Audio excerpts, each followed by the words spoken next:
So if you're that girl, that guy that just came to the UK, you're trying to manage your finances, you're trying to find your feet then, and you're looking for how to live in London or the UK, this is for you.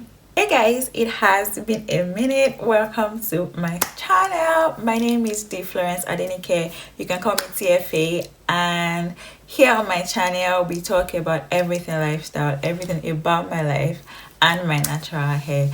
Today we're talking about the cost of living as a single person living in London, United Kingdom, and also as a minimalist living the minimalist broke girl lifestyle. If you understand what I'm trying to say, just like, subscribe, and comment down below any questions you may have, and I will be sure to answer. Okay, let's start.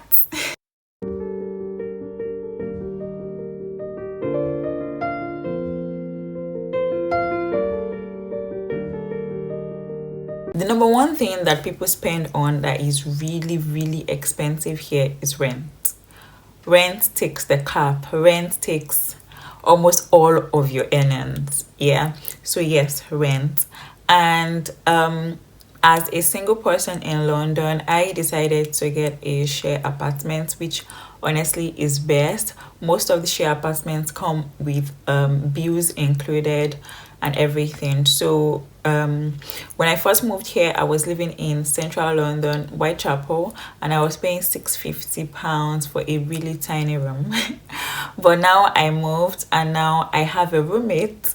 The cost of the room I moved to is more, but like because I have a roommate, the price per person is down. So right now for rent I pay £475, just me. So the cost of the room is £950, but just me, I pay £475, and it's a massive room. Yeah, so that's one thing. £475. If you're looking for a way to cut down your rent, get a share apartment or get a roommate. Okay, and the next one that takes the cap would be transport. Transport in London is expensive.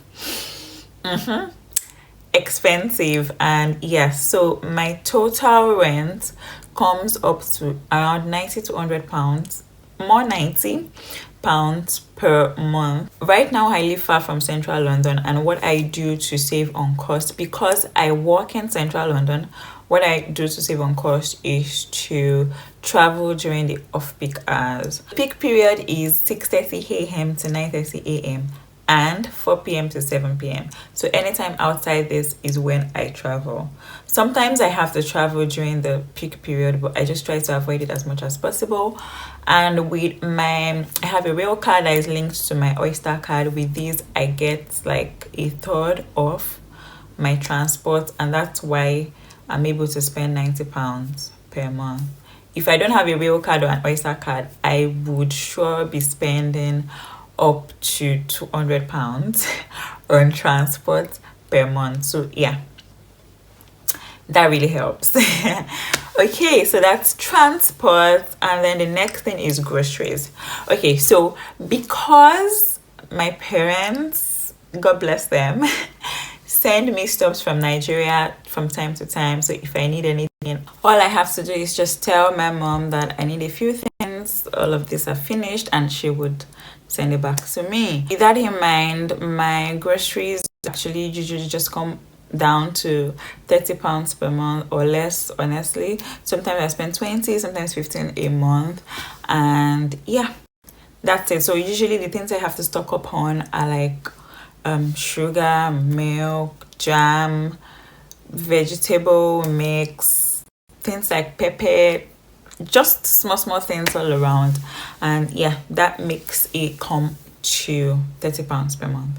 I had to explain all of that before I gave the price, because I know people would be like, how do you spend £30 per month? Well, that's how I do it. I get things from home. So the next one will be my phone bill, which is obvious, which is about £23 per month. My data is about £10 per month, and then miscellaneous. So this is where My phone call spot, I need to get one. I need to get a shaving stick. I need to get soap.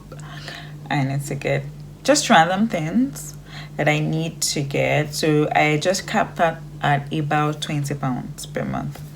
It has never passed that. I don't think it has ever even gotten up to £15, but I just capped it at £20. The other things, which I can't exactly put a price to, are gifts, shopping, flight tickets. Oh my god, visa fees. Warehouse, exams, and all of the others. So these are actually the things that take the bulk of my money, and I can't exactly put a price to them because I don't have a price for them. So like since like April, I have always had to pay for one flight ticket or one train ticket, I mean interstate now, or the other, or apply for visa or pay for exams. My exams are like almost £2,000 if you spread them. Like, of course, it's not like I'm paying at once, you spread them over the months, but it's just these are the things that take the bulk of my money, but like you can't exactly put a price to them. You get what I'm saying? So yes, those are the other things I'm going to say, but I am not going to have those because they are not a necessity. They're things I'm just doing for myself. They are not a necessity. So I'm just going to cap this. So I'm just going to calculate the ones that are necessity that I've already mentioned. So another thing I didn't mention are subscriptions. So my subscriptions are still in Naira. So I'm still using Nigerian subscriptions. For example, my Apple Music, I'm sharing with a family Apple Music, and I just pay once in like 4 months, I think, 1,000 Naira in 4 months.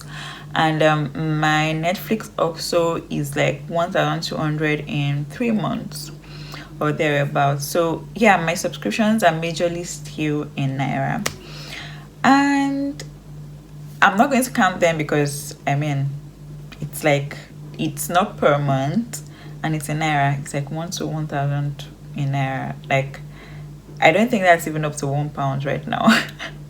So yeah, I'm not going to have that. If I'm adding everything together that are like my basic necessity as a single girl living in London that has food help from my parents, total will be about £648. If we round that up, is about £650 that I have to spend per month. Now this again is aside all the other stuff that I do for myself, like I'm shopping, booking flights, booking train tickets to go and see family, booking games outside, you're eating out and all that. Is aside that my basic needs per month, £650. But honestly, I usually don't go very much above £650. Of course, when you remove all the flight tickets and the visas and exams, those three huge things, I usually don't go above £650 with my shopping. For example, I don't shop much, I don't go out, I do not eat out. There's just a lot of things I don't do. Honestly. So yeah, basically I'm trying to say that it is very possible as a single person to live a minimalist lifestyle in London, just until maybe you're settled, you're earning more, you're getting the bucks now, you're not a student limited to 20-hour work limit, you don't have to pay school fees. I mean, if all of that is, $650 is enough for you. For me currently, but I know there are people that pay less than me, and I know there are people that spend less than me and are living in London, especially on rent. When you take the rent out, like if you can limit your rent, if you can get a rent that is very low, the rest is actually a walk in the park. You can plan your life around the rest. So yeah, that's all I'm going to say for now. If you guys have any questions, of course, please feel free to ask in the comment section below, and I will be sure to answer you. Like, subscribe, comment down below, and all the good stuff, and I will see you guys in my next video. Bye.